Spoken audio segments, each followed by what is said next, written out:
शांती। आज आहे 25 नोव्हेंबर 2025 ची मुरली। महावाक्य आहे, गोड मुलांनो, आत्म्याला सतोप्रधान बनविण्याची काळजी घ्या। कोणतीही खामी अर्थात दोष राहू देऊ नका।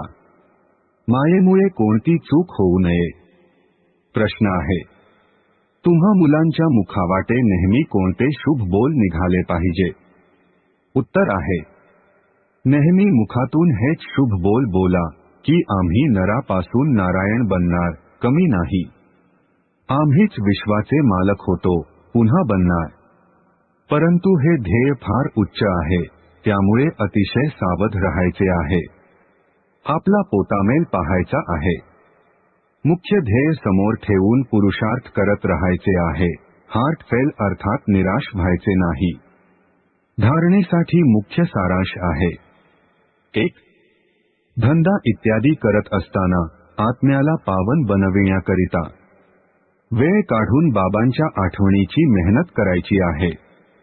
कोणतेही आसुरी काम कधीही करायचे नाही। 2. आपले आणि इतरांचे कल्याण करायचे आहे। शिकायचे देखील आहे आणि शिकवायचे देखील आहे। मिया मिठ्ठू बनायचे नाही। आठवणीचे बळ जमा करायचे आहे। आजचे वरदान आहे, नाम आणि मान यांच्या त्यागाद्वारे सर्वांचे प्रेम प्राप्त करणारे विश्वाचे भाग्यविधाता भव।